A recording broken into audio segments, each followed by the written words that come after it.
आजकल कपल बहुत अवेयर है अपने बेबी को लेके। अगर एंटी मलेरियन हार्मोन का आप टेस्ट करते हो और वो नॉर्मल वैल्यू में, आदमियों के लिए, मेल्स के लिए सिर्फ सीमेन एनालिसिस करा लो, स्पर्म टेस्ट करा लो। दीज 2 टेस्ट ये बहुत है। आगे ये स्टेप होता है वो एग क्वालिटी का होता है। तो एग क्वालिटी कैसी होनी चाहिए? एग क्वालिटी सीधा सीधा आपकी एज पे डिपेंडेंट है। जैसे जैसे आपकी एज बढ़ेगी आपकी क्वालिटी घटती जाएगी। अनएक्सप्लेन्ड फर्टिलिटी का एक बहुत आजकल वो जो वर्ड है चल रहा है। IVF, आप एक बात समझिए, IVF एक ट्रीटमेंट ही नहीं होता। IVF इक्सी करनी पड़ती है, where you have to inject एक एक एग में एक स्पर्म। IVF के प्रोसीजर में कितना समय लगता है? तो IVF एक बार में सक्सेसफुल होता है? It's a most demanding question. IVF का सक्सेस रेट, आप अगर इस चीज़ों को करवा रहे हो, एक कुछ फैक्टर लक का भी होता है कि उस समय आपका लक सपोर्ट कर रहा है या नहीं। आप सोचो अगर आप 10 पेशेंट्स करोगे तो 6 या 7 प्रेग्नेंट होंगे और 3 या 4 नहीं भी होंगे। आजकल ना हर चौराहे पे एक IVF सेंटर मिल रहा है। तो एक अच्छे IVF सेंटर की पहचान कैसे हो? एम्पैथी बहुत ज़रूरी है। मैं सबको कहती हूँ कि अगर तुम्हारे में एम्पैथी नहीं है तो डॉक्टर मत बनो। फैमिली, स्पेशली हस्बैंड का सपोर्ट, स्टार्टिंग में चीज़ों को किया और कहीं अगर किसी बाय द वे किसी भी रीज़न से IVF फेल हुआ तो फिर ताना अलग मिलता है कि तुमने किया क्या। कई लोग ऐसे हैं जो अपनी वाइफ के साथ आपको दिखते ही नहीं है। आप आएंगे, वो पैसे दे जाएंगे, फिर वो जिस दिन पिकअप है उस दिन दिख जाएंगे, जिस दिन एम्ब्रियो ट्रांसफ़र है उस दिन दिख जाएंगे और बस। IVF को लेके ना मिथ एक बहुत ज़्यादा फेमस है कि IVF करवाने पे ना जुड़वा बच्चे होते हैं। IVF के लिए क्या एज 35 से 40 के बीच में भी लोग आके करवा सकते हैं या उसमें एज एक इशू बन सकता है? 30-32 पे तो लोग शादी कर रहे हैं, तो इसी एज में आ रहे हैं। 10-11 वीक्स पे एक एंटी स्कैन कहते हैं हम, ये स्पेशल टेस्ट होते हैं। जब IVF का प्रोसेस होता है, हेल्दी लाइफस्टाइल क्या होना चाहिए और कितना ज़रूरी है? आजकल की जनरेशन में आपको पता है स्मोकिंग, अल्कोहल, सब्सटेंस अब्यूज़ बहुत बढ़ चुका है। अल्कोहल कंजम्पशन आपकी ड्यूरिंग प्रेगनेंसी भी है, तो there is a thing called as foetal alcohol syndrome. IVF और टेस्ट ट्यूब बेबी में कितना डिफरेंस है? सेम है। सेम है? It's same. ओके। क्या PCOD, PCOS ये सबसे बड़ा रीज़न हो सकता है आपकी इनफर्टिलिटी का? आपके अनहेल्दी ईटिंग, आपका लैक ऑफ एक्सरसाइज और ये सब चीज़ें बहुत ज़रूरी हैं। उसने टैगलाइन दे दी आलिया भट्ट ने, why should boys have all the fun. ये तो आप क्या फॉलो कर रहे हो जो बिल्कुल एक चीज़ आपको कहाँ लेके जाएगी, उसका कोई एंड नहीं है। यूट्रस किस कंडीशन में निकाला जा रहा है और ये केसेस क्यों बढ़ रहे हैं आज की डेट में? ह्यूज फाइब्रॉइड्स या और एंडोमेट्रोसिस हैं बड़े बड़े, या ब्लीडिंग रुक ही नहीं रही, या हीमोग्लोबिन ही आपका बहुत फॉल कर रहा है, तब अलग बात है। अदरवाइज जो चीज़ मेडिकल ट्रीटमेंट से हो सकती है वो तो होनी चाहिए।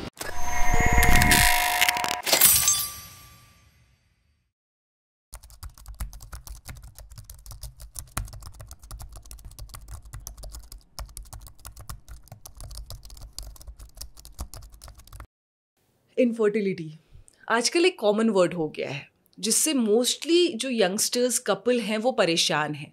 अब इसी में एक टर्म आता है IVF, जिसको लेके मार्केट में एक डर फैलाया जा रहा है कि ये सही नहीं है। तो आज के इस अनफिल्टर्ड पॉडकास्ट में हम बात करेंगे कि IVF क्या है, स्टेप बाय स्टेप इसकी परत खोलेंगे कि किस तरीके से आपके लिए हेल्पफुल है और किस तरीके से अनफिल्टर्ड वे में ये आपके लाइफ में बेबी ला सकता है। यस, तो इसके लिए तो मुझे एक अच्छे डॉक्टर की ज़रूरत थी जिससे आपकी बातचीत करवाई जाए या फिर पॉडकास्ट पे एक रियल इन्फॉर्मेशन दिलवाया जाए। इसलिए मैंने दिल्ली NCR की 30+ ईयर एक्सपीरियंस वाले एक डॉक्टर को बुलाया है जो कि IVF स्पेशलिस्ट तो है ही, लेकिन अपने पेशेंट को बहुत करीब से समझती हैं। और सबसे पहले तो वो ये समझना चाहती है कि आखिरकार इनफर्टिलिटी का कारण क्या है, इनफर्टिलिटी है भी या नहीं भी, ज़रूरत है भी किसी ट्रीटमेंट की या नहीं। तो ऐसे डॉक्टर आपको कम मिलते हैं जो कि आपको रियल इन्फॉर्मेशन दे। तो चलिए सीधे उन्हीं से बात करते हैं और उन्हीं से एक एक करके जानते हैं कैसे आप कंसीव कर सकते हो, एक क्वालिटी क्या होती है, या फिर IVF का प्रोसीजर क्या होता है और उसका कॉस्ट क्या होता है। मैं बात कर रही हूँ डॉक्टर संदीप तलवार जी की, जो कि आज की पॉडकास्ट में मेरी गेस्ट है। Ma'am, thank you so much आने के लिए, आप आई हैं। सबसे पहले तो मैम मैं आपसे ये पूछना चाहूँगी कि इनफर्टिलिटी आज जो अर्बन एरिया है, अर्बन सिटीज़ है, काफ़ी ज़्यादा बढ़ गया है। इसके पीछे का रीज़न क्या है? क्योंकि ये गाँव में तो अधिकतर नहीं फैला है लेकिन शहरों में है, तो क्या कारण है? देखिए, गांव में है या नहीं है ये मैं आपको नहीं बता सकती, शहरों में है ये बता सकती हूँ, पर गांव में ये भी हो सकता है कि लड़कियों की जो शादी है, सबसे जो मेन इम्पॉर्टेंट है, हम लोग शादी जो है वो पोस्टपोन कर रहे हैं। हर लड़की जो करियर चाहती है, और अर्बन एरियाज़ में मोस्टली लड़कियाँ 80% अगर मैं कह सकती हूँ तो वो करियर चाहती है या वर्किंग है, किसी ना किसी फॉर्मल इनफॉर्मल अपना काम कर रही हैं या फॉर्मल जॉब में है पर वो काम कर रही हैं, and they are having a career. So जो करियर की वाली लड़कियां हैं वो ये सोचती हैं कि चलो, चाहे शादी उनकी जल्दी भी हो जाती है फिर भी वो सोचती हैं चलो कोई बात नहीं, मैं करियर में सेट हो जाऊं, मेरा ये सेट हो जाए, मेरा वो सेट हो जाए, और फिर हम बच्चा प्लान कर लेंगे, बच्चा तो हो ही जाएगा। पर हम कहीं ना कहीं ये भूल जाते हैं कि बायोलॉजिकल क्लॉक जो है आपकी वो तो चलती जा रही है, वो आपके करियर को नहीं देख रही, वो आपके एम्बिशन को नहीं देख रही, वो आपके प्लान को नहीं देख रही, वो चलती जाती है। तो आपकी एग क्वालिटी क्वांटिटी दोनों ही घटती जा रही हैं। गांव में जो हमारी लड़कियां हैं उनके इस तरह के आप सोचो कि करियर गोल्स नहीं हैं, अभी तक नहीं है। I will be very happy अगर वो भी काम करने लगे इस तरह से। काम तो वो बहुत करती हैं पर इस तरीके का काम नहीं करती कि उनको अपना बच्चा जो है वो डिले करना पड़े या प्रेगनेंसी डिले करनी पड़े, और वो कहीं ना कहीं उनके लिए लाभदायक है। एग्जैक्टली उनके लिए वो ठीक है, बिकॉज वो अपना टाइम पे प्लान कर लेती हैं, बच्चा टाइम पे उनकी शादी हो जाती है, इसलिए आप सुनते नहीं हो। यहाँ पे क्योंकि एक तो शादी भी लेट हो रही है, उसका अगेन रीज़न करियर है आपका, और शादी अगर आप सोचो वक्त पे हो भी रही है तो आप फिर सोचते नहीं हो। आपको कहीं ना कहीं एडजस्टमेंट इश्यूज़ हैं, आपका करियर गोल्स हैं, आपने अपने लिए एक सोच रखा है कि मैं इस मकाम पे पहुंचूंगी तो मैं बच्चा करूंगी। राइट, ये सच्चाई है मैम। अब इसी सिलसिले में ना एक क्वेश्चन ये उभरता है कि किसी कपल की, क्योंकि आजकल कपल बहुत अवेयर है अपने बेबी को लेके कि उन्हें पहले से ही पता है कि भाई हो सकता है लेट हो, तो मैं पहले से क्यों ना डॉक्टर के पास चला जाऊं या चली जाऊं। अब जो स्टेप बाय स्टेप प्रोसेस होता है कि उनका एग क्वालिटी क्या होना चाहिए, सबसे पहले अगर वो डॉक्टर के पास जा रहे हैं प्रॉपर बेबी प्लानिंग के लिए, एग क्वालिटी क्या होना चाहिए, स्पर्म क्वालिटी कैसा होना चाहिए, तो ताकि अगर IVF की ज़रूरत ना पड़े, वो स्टेप तक मैम आप बता दो कि कैसे क्या प्लान करना चाहिए। अगर आपको मैं 2 टेस्ट सिंपल वर्ड्स में बताऊं तो आप एक लेडी अगर अपना AMH टेस्ट कराती है, उसको एंटी मलेरियन हार्मोन, इस बारे में मैम अच्छे से थोड़ा बताइएगा। तो अगर एंटी मलेरियन हार्मोन का आप टेस्ट करते हो और वो नॉर्मल वैल्यू में है तो आप वेट कर सकते हो। और आदमियों के लिए, मेल्स के लिए सिर्फ सीमेन एनालिसिस करा लो, स्पर्म टेस्ट करा लो, अगर वो किसी अच्छी लैब से कराया और वो ठीक है तो दीज 2 टेस्ट ये बहुत है, ये आपको बता सकते हैं कि आप वेट कर सकते हो या नहीं। अगर ये टेस्ट में कुछ गड़बड़ है तो फिर नहीं वेट कर सकते। अब मान लीजिए मैम यहाँ तक भी सब सही है, परफेक्ट है, अब जो आगे स्टेप होता है वो एग क्वालिटी का होता है, तो एग क्वालिटी कैसी होनी चाहिए? एग क्वालिटी सीधा सीधा आपकी एज पे डिपेंडेंट है। जैसे जैसे आपकी एज बढ़ेगी आपकी क्वालिटी घटती जाएगी, भले ही क्वांटिटी ना घटे, quality is dependent on age. So जैसे जैसे आपकी एज बढ़ेगी क्वालिटी कहीं ना कहीं कॉम्प्रोमाइज़ होती जाती है, और 35 साल के बाद तो क्वालिटी बहुत ज़्यादा कॉम्प्रोमाइज़ होती है। अब मैम जैसे एक क्वालिटी वाली जो बात है यहाँ तक, उसके बाद अनएक्सप्लेन्ड फर्टिलिटी का एक बहुत आजकल वो जो वर्ड है चल रहा है कि आपकी एक क्वालिटी भी ठीक है, हस्बैंड का स्पर्म भी ठीक है, आपने IUI तक करवा लिया, लेकिन फिर भी you can't able to conceive, आप कंसीव नहीं कर पा रहे हैं। ये मोस्टली कपल्स के साथ ऐसा हो रहा है, तो उन कपल्स को आप क्या सलाह देती है, क्या करना चाहिए? अनएक्सप्लेन्ड इनफर्टिलिटी, आप कह रहे हो स्पर्म भी ठीक है, एग भी ठीक है, तो कई बार फर्टिलाइजेशन इश्यूज होते हैं। आपका जो वो स्पर्म है वो पेनिट्रेट नहीं कर पा रहा है एग को, तो कहीं ना कहीं दिक्कत तो है ना आपकी। सो IVF, आप एक बात समझिए, IVF एक ट्रीटमेंट ही नहीं होता, IVF डायग्नोसिस भी है। कई बारी जब आप सिंपल IVF करते हैं और एग्स और स्पर्म को एक साइड बाय साइड रख जाते हैं प्रिपेयर्ड सीमेन को, तो वो फर्टिलाइज ही नहीं कर पाता। सो इक्सी करनी पड़ती है, where you have to inject एक एक एग में एक एक स्पर्म, तो वो फर्टिलाइजेशन जो ब्लॉक है उसका वो जो ब्लॉक है उसको बाईपास कर लेता है। तो आपको IVF से कई बारी डायग्नोसिस भी होता है कि ये स्पर्म की इतनी क्षमता ही नहीं थी कि ये फर्टिलाइज कर पाता, ये आपको पता ही नहीं चलेगा। आप करते जाओगे। IUI क्या है? IUI is just intrauterine insemination. आपने एक लेडी की ओवुलेशन देखी और जब वो ओवुलेट करी, आपने उसके हस्बैंड का स्पर्म लिया और उसको प्रिपेयर किया और उसको इंजेक्ट कर दिया यूट्रस में। सो आप नेचुरल कांटेक्ट के एक स्टेप ही ऊपर हो। IUI is a blind procedure. आपने सोचा कि ये एग रप्चर तो हो गया, मैंने अल्ट्रासाउंड से देख लिया, अब ये एग रप्चर होगा, ट्यूब इसको कैच करेगी, स्पर्म मैंने डाल दिया है, वो फर्टिलाइज हो जाएगा और प्रेगनेंसी हो जाएगी।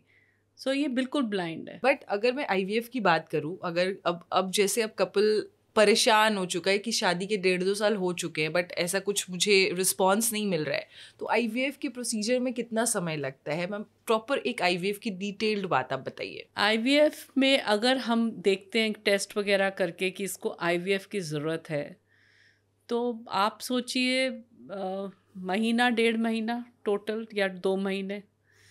बिकॉज नॉर्मली जिस साइकिल में हम एग पिकअप करते हैं उसमें ट्रांसफ़र नहीं करते, अगले महीने में करते हैं लाइनिंग बना के। रीज़न उसका ये है कि हार्मोन लेवल हाई IVF में बहुत हाई होता है, आप इंजेक्शंस लगाते हो। सो 2 महीने का टाइम कह सकते हो। स्टेप बाय स्टेप अगर मैं कहूँ तो कुछ जो एग्जैक्ट ट्रीटमेंट है वो पीरियड के 2nd या 3rd डे से होता है, बट टेस्ट आपको पहले कराने हैं। और कई पेशेंट्स में आपको उससे पहले भी कुछ ट्रीटमेंट देना पड़ता है। से आपका थायराइड काबू में नहीं है, या प्रोलैक्टिन हाई है, या और कोई टेस्ट है आपका, या हस्बैंड का ही कोई और आपको टेस्ट कराना है। कई बारी कैरियोटाइपिंग करानी है, कई बारी कुछ और कराना, डिपेंड करता है ना हिस्ट्री क्या है। कई बारी हमको हिस्ट्री मिलती है कि जी हस्बैंड का सीमेन भी ख़राब है और उनके 2 या 3 भाई हैं, किसी का बच्चा नहीं है, तो आपको कैरियोटाइपिंग पे जाना पड़ेगा।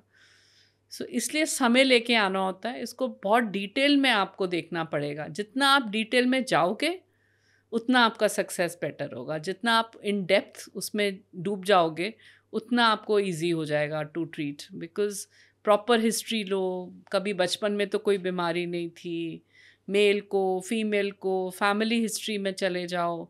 कई बारी आप पूछते ही नहीं हो, तो अगर आप पूछते हो, अगर आप कहते हो जी आपने बताया नहीं, तो वो कह रहे जी किसी ने हमसे बात पूछा ही नहीं तो हमने नहीं बताया।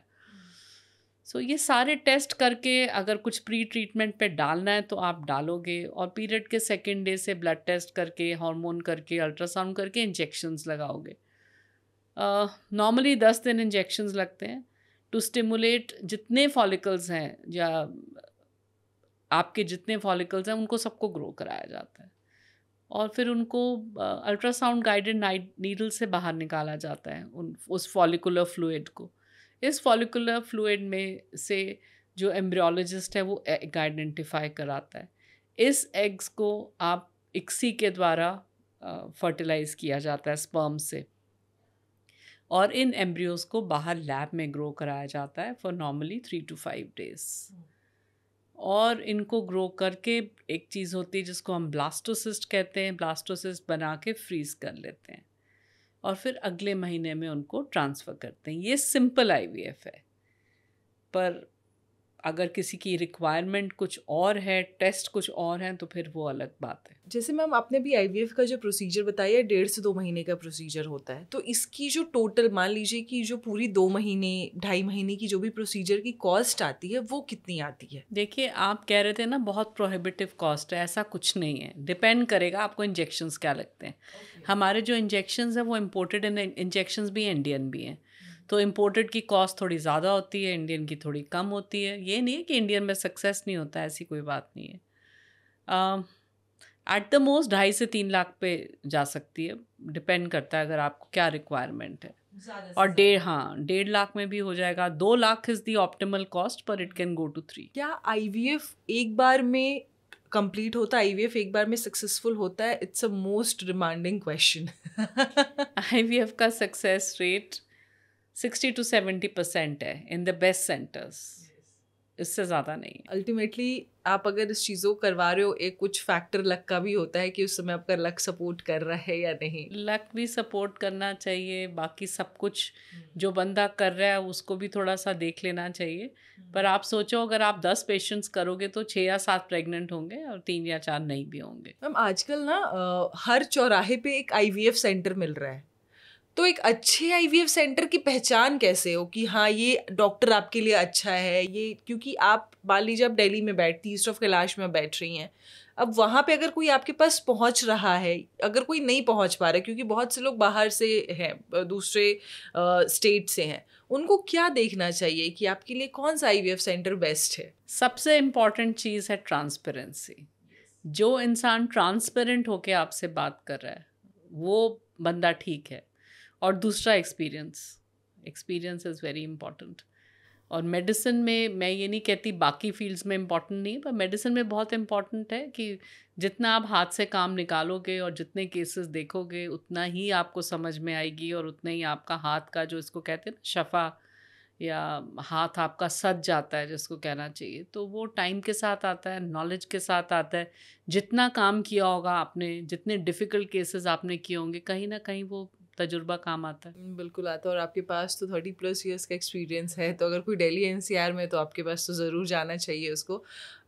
मैम, सबसे बड़ा सवाल ये आता है ना आईवीएफ को लेकर के कि क्या डॉक्टर मुझे सपोर्ट कर रहा है या डॉक्टर मुझे सपोर्ट नहीं कर रहा है, या वो पैसा बना रहा है, जो एक आम आदमी का मैं सोच बता रही हूँ।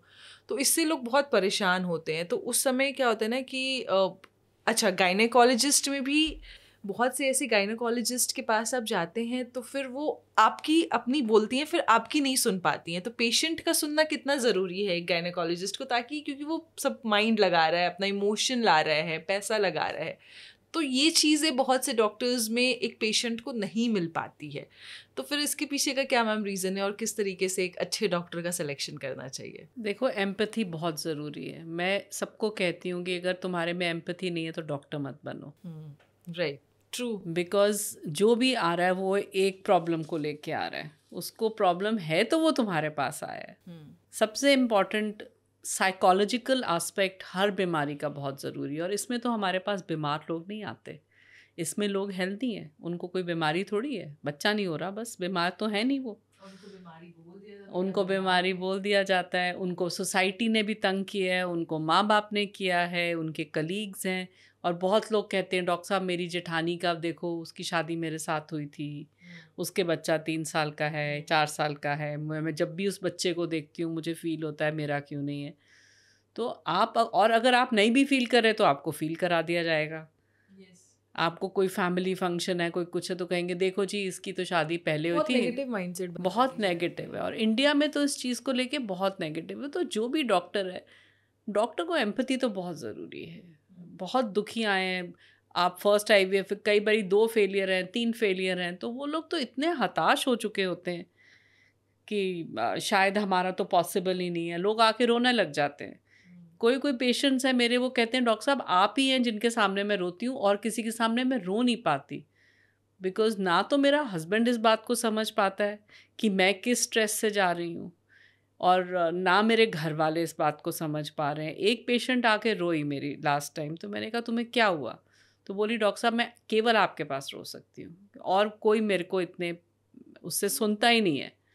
तो अगर आप रिलेट नहीं कर सकते पेशेंट की प्रॉब्लम से, तो आदि तो वो बेचारा आपको बताएगा ही नहीं। इसी पे मैं आगे आपसे बात करने वाली थी कि फैमिली, स्पेशली हस्बैंड का सपोर्ट, क्योंकि एक वाइफ है जो इंजेक्शन ले रही है या जो आईवीएफ के प्रोसीजर से गुजर रही है, तो हस्बैंड अगर सपोर्ट नहीं कर रहा है, जैसे मान लीजिए उन्होंने स्टार्टिंग में चीज़ों को किया, और कहीं अगर किसी बाय द वे किसी भी रीज़न से आईवीएफ फेल हुआ, तो फिर ताना अलग मिलता है कि तुमने किया क्या, लेकिन शरीर तो उसका था, उसने सब सारे इंजेक्शन सहे या जो भी दर्द सहा। तो हस्बैंड का कितना बड़ा रोल है आईवीएफ में? बहुत बड़ा रोल है। मैंने बहुत सपोर्टिव हस्बैंड्स देखे हैं। कुछ सपोर्टिव नहीं भी होते हैं, कुछ नहीं भी होते हैं, और कई बिल्कुल ही कैलस हैं। कई लोग ऐसे हैं जो अपनी वाइफ के साथ आपको दिखते ही नहीं है। आप आएंगे, वो पैसे दे जाएंगे, फिर वो जिस दिन पिकअप है उस दिन दिख जाएंगे, जिस दिन एम्ब्रियो ट्रांसफ़र है उस दिन दिख जाएंगे, और बस उनको लगता है हमने कर लिया जो हमने करना था। पर यहाँ पे बात ख़त्म नहीं होती ना। उस लड़की के लिए इंजेक्शंस भी, मैं ये नहीं कह रही कि आप सारा टाइम ही वहाँ बैठे रहो, पर सपोर्ट तो बहुत ज़रूरी है ना। उसको सपोर्ट तो कम से कम करो, बहुत ज़रूरत है। आप इंजेक्शंस नहीं लगवा सकते, आप कुछ नहीं कर सकते, पर आप सपोर्ट तो दे सकते हो। और कई लोग हैं वो इतने अच्छे हैं हस्बैंड्स, वो इतने सपोर्टिव होते हैं, और हम जब पेशेंट्स के साथ डील करते हैं हमें समझ में आ जाती है किसकी क्या इक्वेशन है। आपको ये समझ में आ जाता है इस कपल की क्या इक्वेशन है। सो जिनके सपोर्टिव हस्बैंड्स होते हैं उनका सक्सेस बेटर होता है, ये मैं आपको बता सकती हूँ। क्योंकि स्ट्रेस कम होता है, स्ट्रेस कम होता है तो आई थिंक IVF आपका सक्सेसफुल होने के चांसेस ज़्यादा बढ़ जाते हैं। और अगर सक्सेस नहीं भी होता और वो बंदा आपको सपोर्ट करता है तो आप कहते हो चल कोई बात नहीं, इस बार ही नेगेटिव हो गया, अगली बार ही हो जाएगा, तो आपको हौसला मिलता है। और अगर आपका हस्बैंड ही आपको कह देगा कि देख तेरे पे मैंने इतना लगा दिया और देख अब फिर तू नेगेटिव हो गई, तो वो तो बंदे की तो मॉरल या सुसाइडल स्टेज पे पहुंच जाती है बहुत सारी लेडीज इन कारणों की वजह से। अच्छा, IVF को लेके ना मिथ एक बहुत ज़्यादा फेमस है कि IVF करवाने पे ना जुड़वा बच्चे होते हैं, और अगर किसी का ऑलरेडी एक बच्चा है और एक और चाहता है तो सोचते हैं IVF करवाऊं ना करवाऊं क्योंकि जुड़वा हो गए तो। क्या सही में IVF करवाने से जुड़वा बच्चे ही होते हैं? नहीं, ऐसी कोई बात नहीं है। हम 1 या 2 एम्ब्रियोज डालते हैं, अब उसमें जुड़वा भी हो सकता है और सिंगल भी हो सकता है और नहीं भी हो सकता है, पर हाँ जिनका एक बच्चा है उनके हम कोशिश करते हैं कि सिर्फ 1 एम्ब्रियो डालें, so that chance of twins जो है कम हो जाता है। तो क्या IVF में जुड़वा की रेशियो ज़्यादा है? ज़्यादा है क्योंकि आप एम्ब्रियो ज़्यादा डालते हो ना। हाँ, जब ट्रांसप्लांट करते हो तो अगर आप 2 एम्ब्रियो डालोगे तो चांसेस हैं कि दोनों इम्प्लांट हो जाए। राइट। तो मतलब अगर आप ट्विंस की तलाश में हो यंग कपल तो पहले ही आप देख लो कि आप IVF वाला कोशिश कर सकते हो। अच्छा, IVF को लेके एक और मिथ है या फैक्ट है मुझे नहीं पता, जो कि काफ़ी एक सीरियस इशू में कन्वर्ट होते जा रहा है। ये कहते हैं कि जो लेडी IVF करवाती है या 2 से 3 बार करवाती है उसमें कैंसर के चांसेस ज़्यादा बढ़ जाते हैं। तो इज दैट ट्रू और नॉट? नहीं, कैंसर के इंसिडेंट्स तो नहीं बढ़ जाते 2 या 3 IVF कराने के बाद, ऐसा ये तो मिथ है। क्योंकि ये चीज़ें बहुत आजकल सुनने में आ रही है कि आपको कैंसर भी हो सकता है और ये सारी चीज़ें हैं। IVF के लिए क्या एज 35 से 40 के बीच में भी लोग आके करवा सकते हैं या उसमें एज एक इशू बन सकता है? 35 से 40 साल तो हमारे पास तो मेनली लोग ही इस एज में आ रहे हैं। लोगों की शादी 30-32 पे तो लोग शादी कर रहे हैं, तो इसी एज में आ रहे हैं, तो ऐसा कुछ नहीं है। एक किस लेवल के एज तक मैम आप IVF करवा सकते हैं? 42 तक भी आप करा सकते हो। ओनली थिंग इज़ अगर आप 35 साल से ऊपर हो तो आपको एम्ब्रियोज आपके जेनेटिकली टेस्ट कराने चाहिए, क्योंकि क्रोमोसोमल एबनॉर्मेलिटीज़ के चांसेस बढ़ जाते हैं हायर एज में। सो वो डाउन सिंड्रोम वाले बच्चे, वो सब चीज़ रूल आउट करनी चाहिए। सो वो एडिशनल टेस्ट है वो कराना चाहिए। बाकी ये कहो कि नहीं करा सकते, मेरी अभी एक पेशेंट है 41 ईयर ओल्ड और उसको हमने टेस्ट करके एम्ब्रियोज डाले हैं, बिल्कुल ठीक चल रही है प्रेगनेंसी, तो ये नहीं कह सकते आपको कि नहीं चल सकता। आपने भी डाउन सिंड्रोम बच्चों की बात की। अल्ट्रासाउंड में क्या कौन सा ऐसा मंथ होता है, क्योंकि आजकल अल्ट्रासाउंड मैंने सुना है कि काफ़ी ज़्यादा एक हाई लेवल पे हो चुका है कि आप बहुत कुछ जान सकते हैं। तो क्या अल्ट्रासाउंड के कोई ऐसा लेवल होता है, प्रेगनेंसी का कोई मंथ होता है जिसमें ये पता चल जाता है कि आपके बच्चा सही है या नहीं है या क्या है? 10-11 वीक्स पे एक एंटी स्कैन कहते हैं हम, न्यूक्लियर ट्रांसलूसेंसी, ये स्पेशल टेस्ट होते हैं।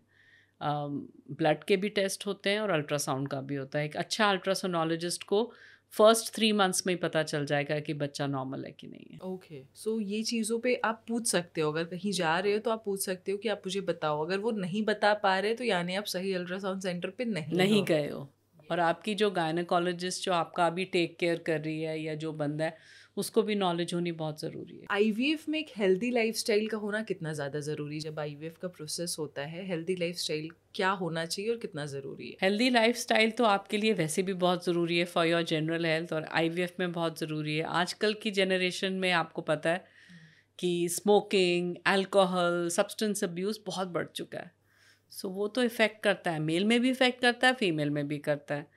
अगर आपका अल्कोहल ज़्यादा है या स्मोक आप कर रहे हो, सब्सटेंस अब्यूज़ है, तो स्पर्म काउंट भी घटेगा, आपकी एग के ऊपर भी असर आएगा, हर चीज़ पे असर आएगा। तो ये तो डिटॉक्स करना है आपने, यू हैव टू डिटॉक्स। अगर आप ये सोचो कि मैं ये सब भी कर लूँगी, IVF भी करा लेंगे, तो ये सब कुछ एवरीथिंग कांट गो टुगेदर। बच्चा कर लो या फिर मज़े कर लो लाइफ में।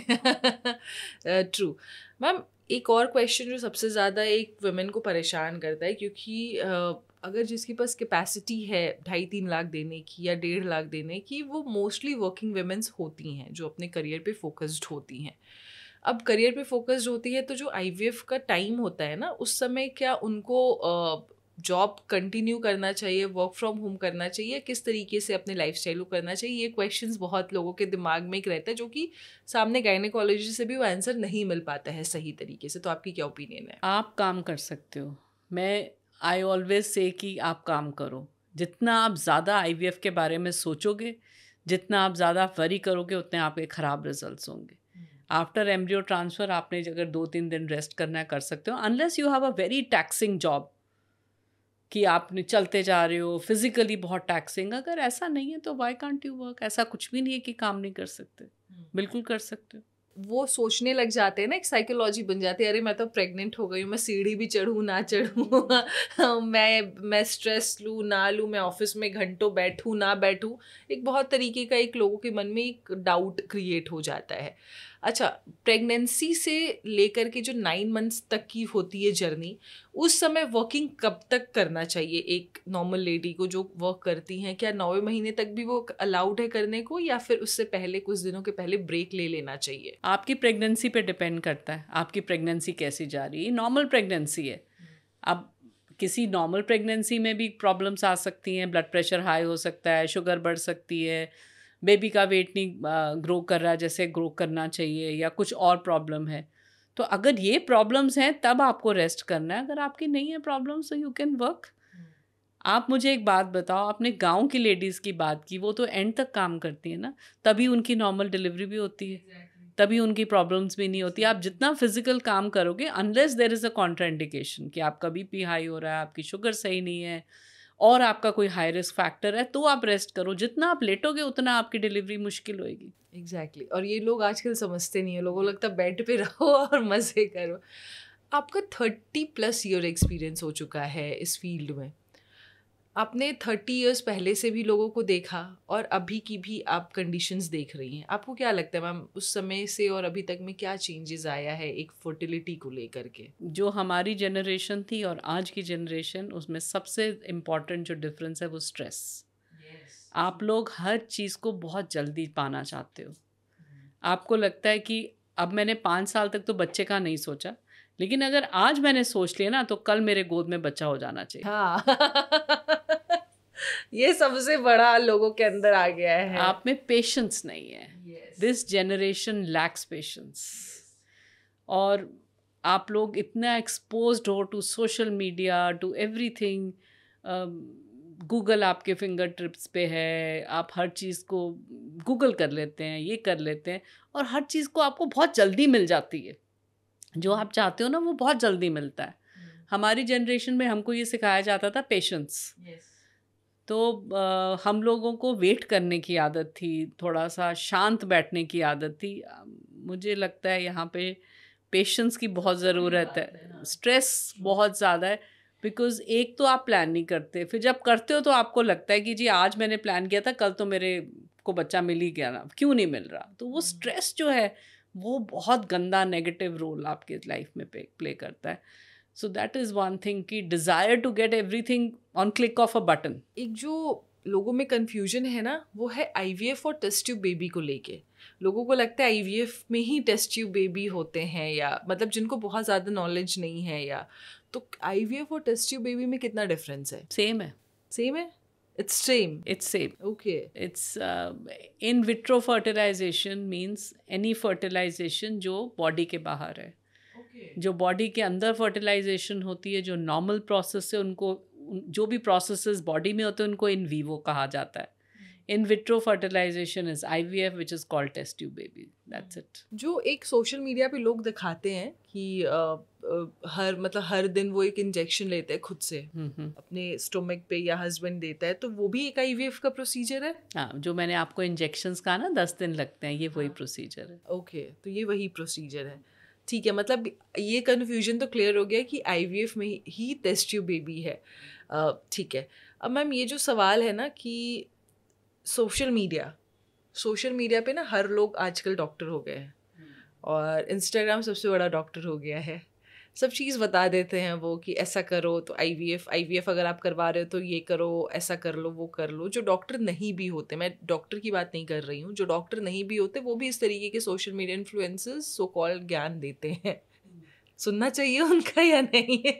मुझे लगता है सोशल मीडिया पे आप और चीज़ें देखो, जैसे आपने कोई ड्रेसिंग सेंस देखना है या कॉस्मेटिक्स देखना है या खाना बनाना देखना है, वो ज़रूर देखो, पर ये ज्ञान मत देखो। बिल्कुल ना देखो, बिकॉज ये तो फिर आपको गलत तरफ ले जाता है, और लोगों के इतने दिमाग में गलत गलत आइडियाज़ और गलत गलत तरह के विचार आते रहते हैं कि ये तो ये हो जाएगा, वो तो ये हो जाएगा। आपको नॉलेज तो है नहीं ना, और आप बोलते जा रहे हो उस चीज़ के बारे में जिसमें आपको नॉलेज नहीं है। अब मैं आपको मीडिया के बारे में नहीं बता सकती, आपको रिकॉर्डिंग, मुझे नॉलेज नहीं है। तो उसी तरह से आप मेडिकल टर्म्स नहीं बता सकते क्योंकि आपको नॉलेज नहीं है। तो हम एक दूसरे के उसमें क्यों घुस रहे हैं स्फीयर में? We should just remain separate. जिसकी जो मास्टरी है उसको मास्टर रहने दो ना उस चीज़ का। बिल्कुल, और ऐसा हो नहीं रहा है आजकल, क्योंकि सोशल मीडिया आजकल ज़्यादा हाइप क्रिएट कर रहा है। एक सवाल जो सबसे बड़ा आज की डेट में उठ रहा है ना कि पीसीओडी पीसीओएस, क्या पीसीओडी पीसीओएस ये सबसे बड़ा रीज़न हो सकता है आपकी इनफर्टिलिटी का या फिर नहीं? क्योंकि कुछ ऐसे पीसीओडी पीसीओएस होते हैं ना जो दिखते नहीं हैं, जैसे आपके पीरियड्स रेगुलर आ रहे हैं लेकिन आपके चेहरे पे बाल है, आपके हेयर ग्रोथ है जो कि मेल हेयर ग्रोथ है, तो क्या ये सब रीजंस भी होते हैं कि आप कहीं ना कहीं इनफर्टिलिटी के शिकार हैं? हाँ, पीसीओएस एक बहुत इंपॉर्टेंट कॉज है आईवीएफ का। हमारे बहुत लड़कियां हैं जिनके एग नहीं ना बन पाते। सो अगर एग नहीं बनेंगे, एग मैच्योर नहीं होंगे तो आप प्रेग्नेंट नहीं होंगी। तो वो आईवीएफ के लिए आते हैं and very good results with IVF. बिल्कुल बिल्कुल इम्पॉर्टेंट, बहुत इम्पॉर्टेंट रीज़न, और वो कहीं ना कहीं लाइफस्टाइल से रिलेटेड है। आपके अनहेल्दी ईटिंग, आपका लैक ऑफ एक्सरसाइज, और ये सब चीज़ें बहुत ज़रूरी हैं। एक लड़की को किस एज से अवेयर हो जाना चाहिए कि आप आगे चल के एक कुछ प्रोडक्ट देने वाली हैं, आप प्रोड्यूस करने वाली हैं, आप माँ बनने वाली हैं? किस एज से उनको अलर्ट हो जाना चाहिए कि उनको अपने खाने पीने में एक, क्योंकि ज़रूरी नहीं है ना कि आप हमेशा शादी करके ही अलर्ट होएं, क्योंकि शादी आप आजकल 29-30 सालों में कर रहे हैं, तो उससे पहले कौन सा ऐसा एज होता है कि नहीं आपको अपने लाइफस्टाइल को एक हेल्दी बना लेना चाहिए क्योंकि आप आगे चल के एक बेबी प्लान करने वाले हैं? मैं हमेशा कहती हूँ कि एक लड़की को अपनी सेहत के लिए कॉन्शियस होना ज़्यादा ज़रूरी है as compare to a male. Because वो आगे जाके माँ बनती है, वो आगे जाके फैमिली भी देखती है, अपना घर भी देखती है, सब कुछ देखती है, तो उसके लिए फ़िज़िकल फ़िटनेस बहुत ज़रूरी है। सो एक इम्पॉर्टेंट हम कहते हैं कि ओबीस बच्चा जो है या ओवरवेट बच्चा है, वो ओवरवेट एडल्ट भी होता है मोस्टली। तो ये तो कहीं आपकी जो मदर है उसी को देखना चाहिए कि मेरे बच्चे ओवरवेट ना हो, एक्सरसाइज करें। और लड़कियां टीनेज से ही they should be very conscious कि हमारा वेट ऑप्टिमल होना चाहिए, हमारी एक्सरसाइज ठीक होनी चाहिए, हमारी बॉडी, मतलब आपको जनरल फिटनेस आपके लिए बहुत ज़रूरी है। जंक फूड को अवॉइड करो, don't go into these kind of things. कहीं ना कहीं फिजिकल फिटनेस तो जनरल हेल्थ के लिए बहुत ज़रूरी है, और लड़कियों के लिए तो बहुत ज़रूरी है टू हैव ए जनरली। आया था मैम, स्कूटी आया था एक, उसने टैगलाइन दे दी आलिया भट्ट ने, why should boys have all the fun. उस टैगलाइन ने टीनेजर्स पे इतना असर किया, और वो नेगेटिव वे में असर किया। जैसे 18-19 ईयर्स की जो लड़कियां होती मोस्टली कॉलेज के सिलसिले में घर से बाहर होती हैं, तो उनकी क्लबिंग्स या फिर स्मोकिंग, ड्रिंकिंग, ये सारी चीज़ें शुरू रहती है, और उनको ये लगता है कि हमें ही क्यों रोका टोका जा रहा है। और ये स्मोकिंग की आदत ऐसी हो जाती है कि वो आदत फिर उनकी छूटती ही नहीं है, और फिर वो तब छोड़ती है जब उनको बेबी प्लान करना रहता है। तो फिर तो कोई मतलब तो नहीं हुआ ना मैम कि अगर आप स्मोकिंग किए जा रही हैं, ड्रिंक किए जा रही हैं, और अचानक से आपको बेबी प्लान करना आप छोड़ रही हैं, और आपने एक लंबे समय तक किया, तो ये कितना ख़राब कर रहा है आज की जनरेशन की लड़कियों को? बहुत ख़राब कर रहा है। और ये या तो आप कोई बहुत अच्छी चीज़ फॉलो कर रहे हो ना, तब तो मैं कहूँ कि जी एक लड़के बहुत अच्छे से एक्सरसाइज करते हैं या फिज़िकली फ़िट हैं या रन कर रहे हैं या जिम कर रहे हैं, या ये तो आप क्या फॉलो कर रहे हो जो बिल्कुल एक चीज़ आपको कहाँ लेके जाएगी, उसका कोई एंड नहीं है। और अगर अल्कोहल कंजम्पशन आपकी ड्यूरिंग प्रेगनेंसी भी है तो there is a thing called as foetal alcohol syndrome. आपका बच्चा भी अल्कोहलिक पैदा होता है, आपको मालूम है इस चीज़ का? सो ये this is such a bad thing.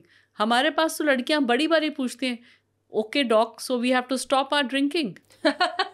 ये एक क्वेश्चन है जो हमसे पूछा जाता है। आप कुछ नया सवाल नहीं बोल रहे हो, हमसे पूछा जाता है, okay doc, so I can't even have wine.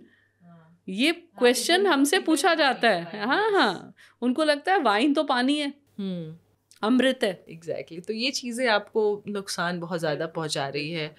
एक फ्रीज करने की आजकल एक जो पहले फॉरेन कंट्रीज़ में होती थी, अब इंडिया में भी काफ़ी ज़्यादा देखा जा रहा है कि एक लड़की जब एक यंग एज में होती है वो चाहती है कि अपने एग को फ्रीज कर देना और फिर एक सही समय पे जब शादी हो तो यूटिलाइज करना।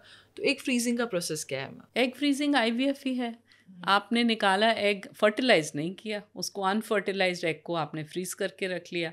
जब ज़रूरत पड़ेगी, जब उसकी मैरिज हो जाएगी या जो कोई पार्टनर होगा या कुछ होगा, तो आप स्पर्म लेंगे, एग्स को थॉ करके उनको फर्टिलाइज करके और एम्ब्रियो बना लेंगे। ओके तो ये कितना सक्सेसफुल होता है? बहुत सक्सेसफुल है, क्योंकि आजकल प्रोसेसेस हमारे बहुत अच्छे हैं फ्रीजिंग थॉइंग के। सो बहुत लोग प्रेग्नेंट होते हैं इससे। इंडिया में गायनोकोलॉजी वे में या प्रेगनेंसी को लेके जो मेडिकल जो आजकल टेक्नोलॉजी बढ़ी है वो कितनी ज़्यादा बढ़ गई है और कितनी एक ट्रस्ट वर्दी हुई है? हम लोग we are competing with the world. India technology में या मेडिसिन में कहीं पे किसी से पीछे नहीं है।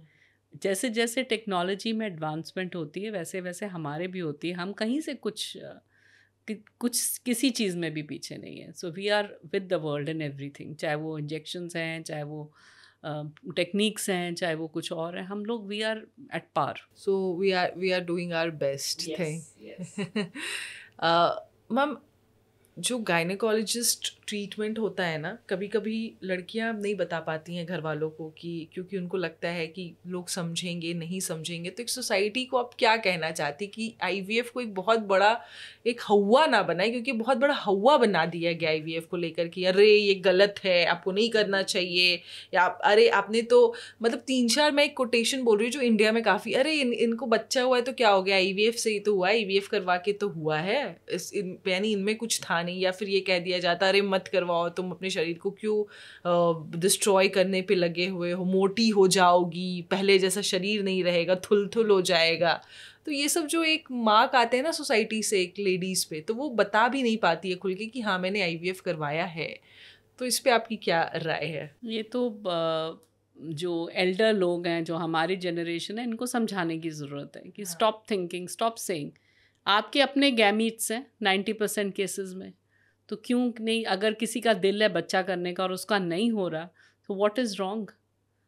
आपका अपना एग है, आपका अपना स्पर्म है, आप एक नेचुरल तरीके से नहीं करा रहे और आपने साइंस का सहारा ले लिया, आप बाकी चीज़ें नहीं करते, फिर आप ऑपरेशन भी ना कराओ, गॉल ब्लैडर का स्टोन भी ना निकलवाओ और किडनी का स्टोन भी मत निकलवाओ, वो भी सर्जरी है, वो क्यों कराते हो? ये तो गलत बात है, this is wrong. And social media का हाथ होना चाहिए टू गिव अ रिस्पॉन्सिबल। इस पे हाथ नहीं है सोशल मीडिया इस पे हाथ नहीं है, लेकिन आपको ज्ञान देने पे हाथ है, इस पे हाथ बिल्कुल नहीं है। बिल्कुल होना चाहिए ना। इसलिए मैं चाहती हूँ कि मैं जो भी पॉडकास्ट में अपने गेस्ट लाऊँ ना, वो क्लियर कट बात करे कि आपके लिए क्या सही है, क्या सही नहीं है। एग्जैक्टली इस पे बातचीत होनी चाहिए।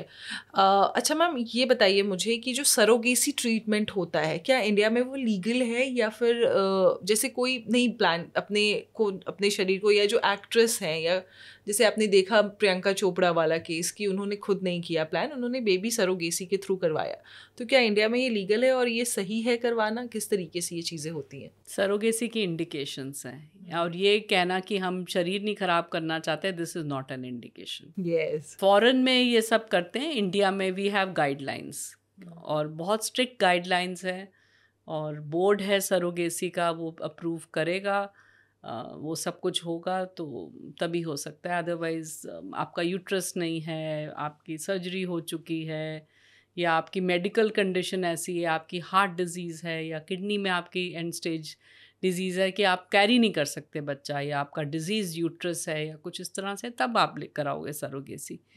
ये एक्ट्रेसेस कराती हैं, तो ये तो इंडिकेशन नहीं है, this is not an indication.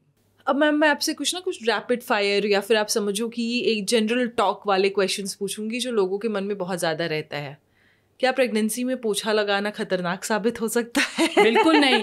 हम कहते हैं अगर लास्ट ट्राइमेस्टर में आपका बेबी का हेड नहीं नीचे आ रहा, या कुछ नहीं आ रहा पोछा लगाओ। बट लोग सोचते हैं आजकल नहीं मैं कैसे लगा सकती हूँ, मुझे तंग टॉर्चर किया जा रहा है। लास्ट ट्राइमेस्टर में हम कहते हैं कि पोछा लगाओ, अनलेस एंड अनटिल आपकी कोई मेडिकल कंडीशंस नहीं है, राइट।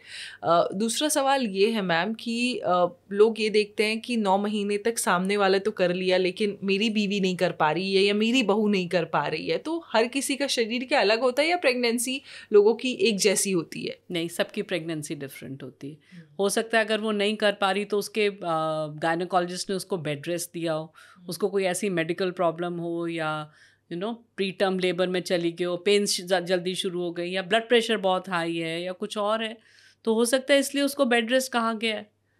सबकी प्रेगनेंसी सेम नहीं जा सकती। एग्जैक्टली तो वो चीज़ें लोगों को समझनी चाहिए।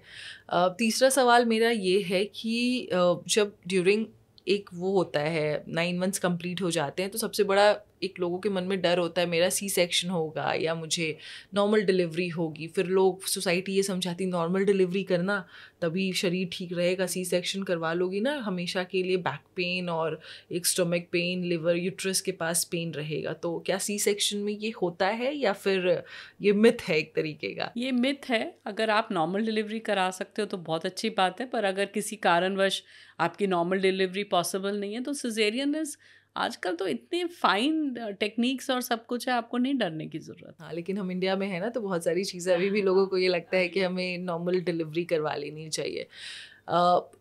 पूरे 9 मंथ्स के प्रेगनेंसी में या जब IVF भी आप करवा रही हैं, किसी भी ट्रीटमेंट से आप गुजर रही हैं, बेबी प्लान भी कर रही हैं, तो कौन से ऐसे फ्रूट्स हैं जो आपको या कौन से ऐसी चीज़ें हैं जो आपको अवॉइड करना चाहिए? जैसे हालांकि फेमस तो पपाया और पाइनएप्पल ही है, तो क्या इसके अलावा भी कुछ चीज़ें हैं या इनको अवॉइड करना ही चाहिए? पपाया पाइनएप्पल हम कहते हैं IVF के बाद भी, एम्ब्रियो ट्रांसफ़र के बाद मत खाओ। और आप अगर अपनी नानी या दादी से भी आपने सुना होगा तो ये चीज़ें बड़े बूढ़े भी मना करते हैं। Anything which makes your stomach loose या आपको लूज़ मोशंस हो जाए या पेट ख़राब हो जाए तो वो मना किया जाता है।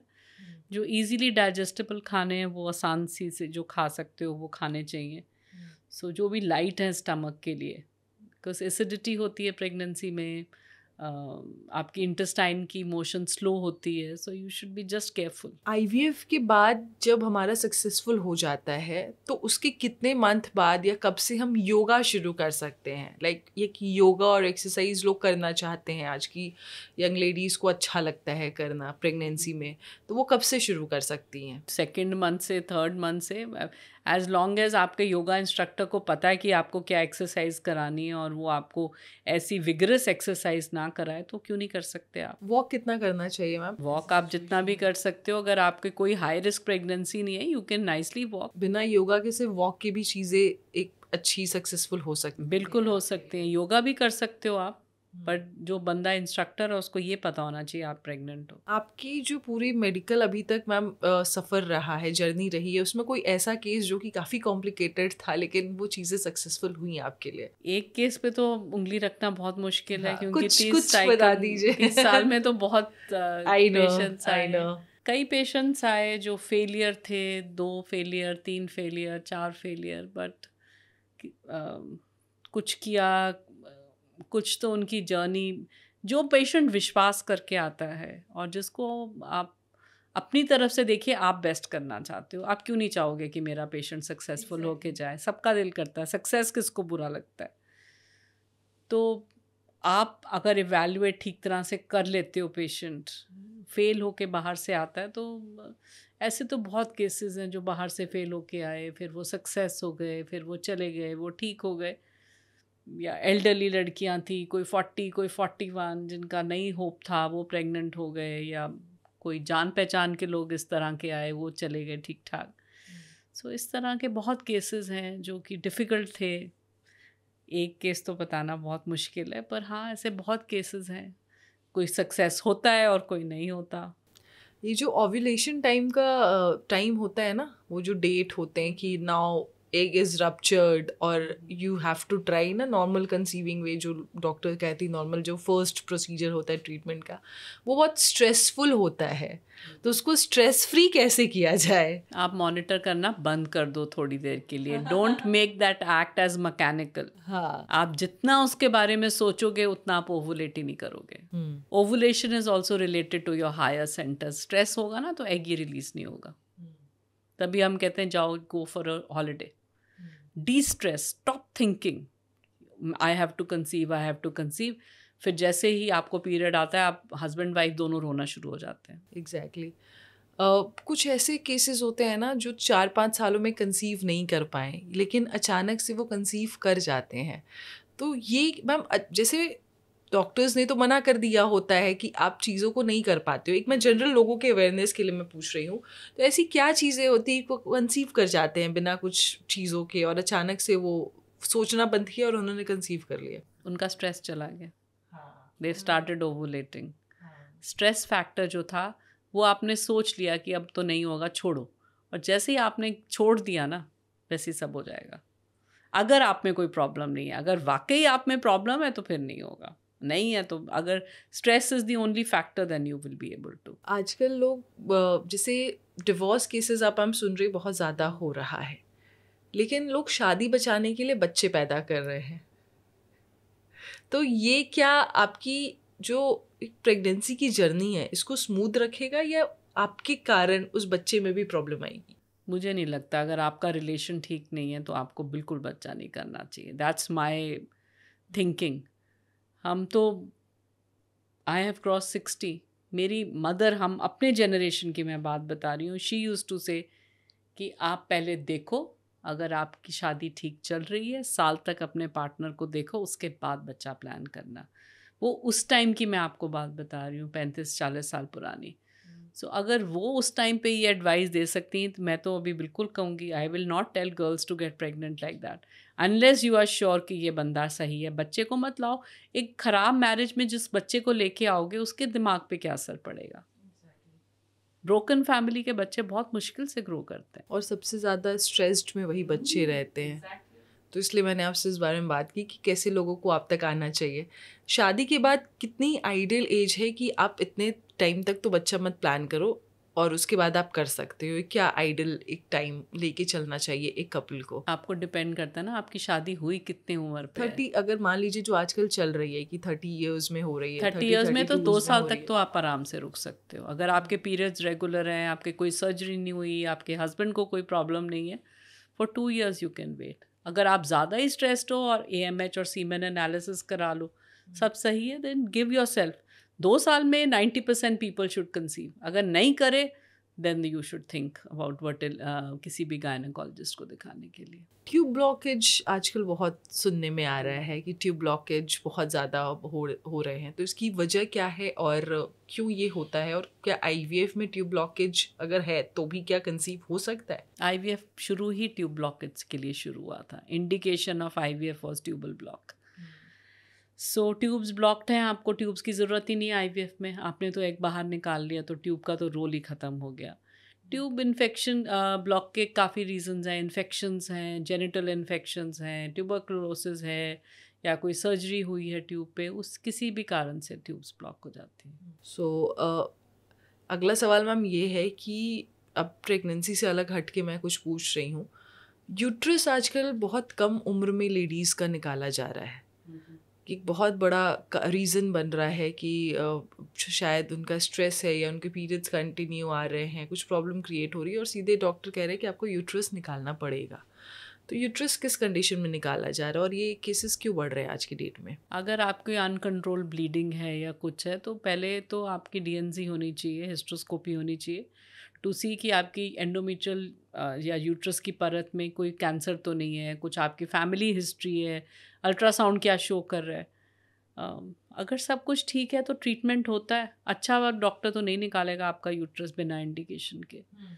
फाइब्रॉइड्स हैं या ह्यूज फाइब्रॉइड्स या और एंडोमेट्रोसिस हैं बड़े बड़े, या ब्लीडिंग रुक ही नहीं रही, या हीमोग्लोबिन ही आपका बहुत फॉल कर रहा है, तब अलग बात है. अदरवाइज जो चीज़ मेडिकल ट्रीटमेंट से हो सकती है वो तो होनी चाहिए। आपने अच्छे डॉक्टर की बात की, तो क्या अगर कोई एक डॉक्टर पर्टिकुलर कह दिया कि नहीं नहीं आप निकालो, तो क्या 2-3 डॉक्टर से और कंसल्ट करना चाहिए? बिल्कुल करना चाहिए, ये ज़रूरी है कि आपके लिए सही है या नहीं, राइट। एंडोमेट्रिसिस आपने अभी बात की, तो एंडोमेट्रिसिस आज की डेट में बहुत ज़्यादा प्रॉब्लम क्रिएट कर रहा है, या कहते हैं कि एंडोमेट्रियल लाइन आपकी सही नहीं बन रही है, जिस वजह से आप बेबी कंसीव नहीं कर पा रहे हो। तो क्या है मैम, ये क्या होता है? इतना ज़रूरी लाइन क्यों है ये? एंडोमेट्रियोसिस और एंडोमेट्रियल थिकनेस दोनों अलग चीज़ है। एंडोमेट्रियोसिस है कि आपका जो है ओवरीज के अंदर ब्लड फिल्ड सिस्ट बन जाती हैं। तो ये कॉमन है आजकल, आप देखते हो बहुत सारे केसेस में एंडोमेट्रियोसिस होता है। और अगेन आपकी मेंस्ट्रुएशन, हम रेट्रोग्रेड मेंस्ट्रुएशन कहते हैं कि ब्लड बाहर ना आके वापस उल्टा जाना शुरू हो जाता है। सो इसके कारणवश आपकी ओवरीज में सिस्ट के करके आप कंसीव नहीं कर पाते। एंडोमेट्रियल लाइनिंग है आपके यूट्रस की अंदर की परत, और वो अगर सही नहीं होगी और यूट्रस डिजीज होगा तो आप प्रेग्नेंट भी नहीं होगे और फिर कैरी भी नहीं करोगे। एक थोड़ा सा लीक से हट के क्वेश्चन है, क्योंकि ये काफ़ी ज़्यादा आजकल हो रहा है लोगों को। Cancer, breast cancer, uterus cancer, ये चीज़ें बहुत इफ़ेक्ट कर रही है बड़े बड़े शहरों में भी, या कहीं भी जहाँ सुनो अरे कैंसर हो गया, ब्रेस्ट में हो गया, कीमो चल रहा है। तो ये शुरुआत कैसे होती है? शुरुआत के लक्षणों को कैसे पहचाना जाए? ब्रेस्ट में तो self examination is very important. हर लड़की को पता होना चाहिए कि कैसे सेल्फ एग्जामिन कर सकते हो अपने ब्रेस्ट को। और अगर ज़रा भी लंप या कुछ फील हो तो आपको मैमोग्राफी कराओ, आप अल्ट्रासाउंड कराओ ब्रेस्ट का एंड मीट अ सर्जन। और फिर अगर कुछ उसमें एबनॉर्मल है देन यू गो फॉरवर्ड्स, नहीं तो और अगर किसी की फैमिली हिस्ट्री है ब्रेस्ट कैंसर की then you should be going for regular examination. और यूट्राइन कैंसर भी हम कहते हैं ओवरवेट लड़कियां हों और आपकी हिस्ट्री है इनफर्टिलिटी की, डायबिटीज़ की हिस्ट्री है, तो ये कंट्रीब्यूटिंग फैक्टर्स होते हैं फॉर यूट्राइन कैंसर। ब्लीडिंग आपकी इरेगुलर है तो उस केस में चेकअप कराना चाहिए। वैसे भी गायनी चेकअप आपको वंस ट्वाइस अ ईयर तो वैसे ही कराना चाहिए, चाहे आपको नहीं भी प्रॉब्लम तो भी दिखाना चाहिए। पैप्समेयर होना चाहिए, अल्ट्रासाउंड होना चाहिए, मैमोग्राफी होनी चाहिए, ये सब चीज़ें बेसिक हैं। वंस इन अ ईयर आपको ज़रूर ये करवाना चाहिए। एक आखिरी सवाल मैम, आईवीएफ को लेके जो अगेन मैं जो शुरुआत में कही थी, आईवीएफ को लेके जो एक हवा बना हुआ है, जो लोगों के अंदर डर बैठाया गया है, इस डर को दूर करने के लिए एक मैसेज मैम कि आप किस तरीके से लोगों को हेल्प करती हैं, और क्यों एक बेस्ट डॉक्टर से आईवीएफ करवा के ज़रूर देखना चाहिए for conceiving a baby if you want in your life. आप अगर आईवीएफ में आ रहे हो आप उम्मीद के साथ आओ, और सक्सेस क्यों नहीं होगा? 70% लोगों को पॉजिटिव है ना, आप ये क्यों देखते हो कि 30% नेगेटिव होते हैं, 70% प्रेग्नेंट होते हैं? तो आशा लेके चलना है और आशावादी होना है अपनी ज़िंदगी में। निराशा से तो कुछ नहीं बनता। So go with a positive mind and positive चीज़ें सोचो तो पॉजिटिव ही होगा। Thank you so much ma'am, बहुत मज़ा आया आपसे बात करके। आई होप कि अभी तक जिन्होंने नहीं मिले, अगर आप दिल्ली एनसीआर में रहते हो तो आप ज़रूर मैम से मिलिए, मैम की क्लिनिक पे जाइए। ईस्ट ऑफ कैलाश में मैम का क्लिनिक है, आप डॉक्टर संदीप तलवार डालेंगे तो आपको मिल जाएगा एड्रेस और सारी चीज़ें आपको पता चल जाएगी। और अगर आप आईवीएफ प्लान कर रहे हो तो ज़रूर एक बार मीट कीजिए। अगर आप दूसरे स्टेट में हो तो एक ऐसे डॉक्टर को ज़रूर दिखाइए जो कि आपको हेल्प करे सही तरीके से गाइड करने में, क्योंकि एक सही समय पे बेबी होना आपकी आगे की फाइनेंशियल कंडीशंस को भी सही रखता है और सही तरीके से आपको लाइफ में ग्रो करने में हेल्प करता है। दैट्स वाई मैंने आज एक ऐसे स्पेशलिस्ट को बुलाया जो कि आपको अनफिल्टर्ड वे में सारी चीज़ों के बारे में ज्ञान दे। आई होप आपको मज़ा आया होगा और आपने इस पॉडकास्ट को एंजॉय किया होगा, क्योंकि मुझे आपके साथ बहुत मज़ा आया और मैंने बहुत कुछ नया जाना जो कि मुझे नहीं पता था, जैसे कि ट्यूब टेस्ट, बेबी और आईवीएफ एक होता है। So thank you so much for this podcast.